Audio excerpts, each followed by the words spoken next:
close it. Oh man, I hate it when that happens. I have been in desperate need of more pin cushions, and here's why. For a long time I was using those magnetic pin cushions, but when I got the Janome that I had for the last 4 or so years, it was very solid metal, and the foot pedal shorted out on it twice, and it was a very expensive foot pedal. And so it occurred to me that maybe magnetizing my magnet right on the bed of it could have been causing that. And so after I realized that, I didn't even want to put it like anywhere near it. These computerized machines, I know they can be sensitive to magnets. So I switched back to using fabric pincushions. And today I have perfected the classic tomato pincushion pattern. So I'm going to share a tutorial with you today, and you can hop over to my shop and buy the printable version of this tutorial in case you want to print it out and make it over and over and over, and it will have pattern pieces and you won't have to freehand the little star on top. I also have another pincushion tutorial in my shop, and I think what I'll do is bundle these together, so if you want to buy both, because I really also love this pyramid pincushion. And this is the one pincushion I've been using ever since I stopped the magnet ones. And I've just been like shifting it from desk to desk. But here's why you need more than one pincushion. You need one on your cutting space, because that's where I pin a lot of things. And then you need one by your machine. And when one gets full and one gets empty, you switch. You need one over by your ironing board. I have just my hand sewing needles in this one. This is the medium size of the pyramid pincushion. I have it on this little tray so my thimble can sit there too. So it's always right here. Hand sewing needles, embroidery needles, everything. Because if you put them in your regular one and you're constantly putting pins in and out, the needles get stashed inside the pincushion. And then also I have this little one, this is the mini one, and this only has my silk pins on it. So like when I was sewing the wedding dress, delicate fabrics, these are the pins I use for that. Oh, also I need one for my little sewing box upstairs, because when I have little mending tasks, I have a sewing box on my bookshelf up there, so I don't have to come all the way back downstairs. So I needed more pincushions, and today I'm going to show you how to make some. Hop over to the shop, get your pincushion pattern, or the bundle if you want. And let's get started. Okay, I went through some prototypes before I landed on this perfect one. First, I ordered some crushed walnut shells because that is what is inside the traditional pincushions. And I filled this one with that, but I did not like how there's so much loose fabric. I just didn't feel like I could get it stuffed enough to really feel like I wanted it to feel. So then this one, I just used stuffing, and I like this a lot better, but I felt like it was a little bit too tall. I might go ahead and put both sizes on the pattern, because this one is nice because the pins aren't so long that they'll ever come out the bottom, which is nice. So the pattern will probably include both of these sizes. Maybe even a smaller pincushion as well. So 3 sizes for one, but this is my favorite. This one I also just use stuffing, but what I'm going to do for this one I'm about to make, I'm going to put crushed walnut shells just in the bottom and then finish it with stuffing so it can be really full. And that's kind of my favorite way to fill pincushions. These ones have rice in the bottom just so they don't ever topple over and they're very stable. And I really like how these feel. They're weighty. I like that. So I'm going to do something similar with the one I'm about to make and see if I like that even better. But you have options. So what you're going to need besides your pattern is fabric, a scrap of felt, and a button.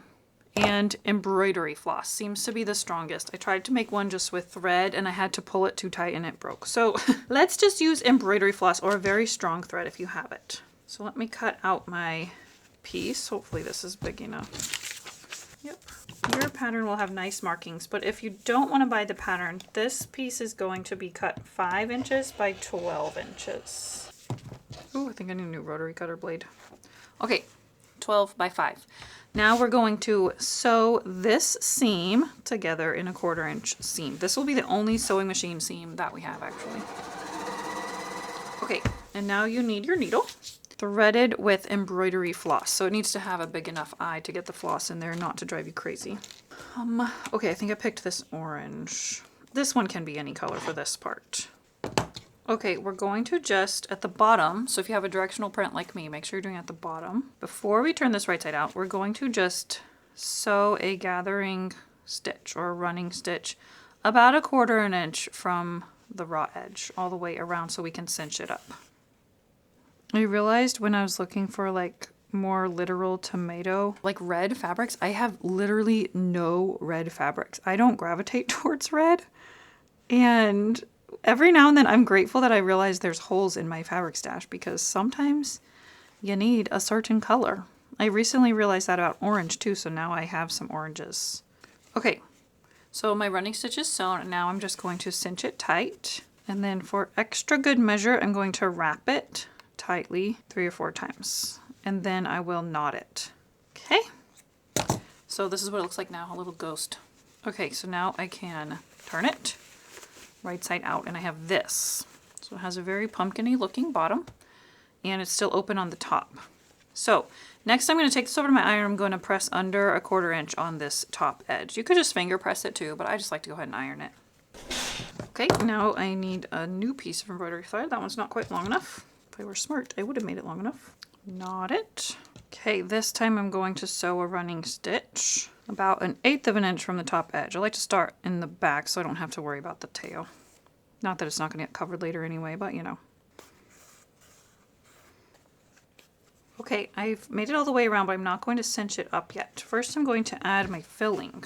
So this is what crushed walnut shells look like. I ordered a way too big of a thing. I didn't realize how big it would be because they go by weight. I don't know how much they weigh. Anyway, hopefully I'll find ways to use it. I'm going to put like 2 of these. The reason this is good for pin cushions is because it sharpens the pins, which is neat.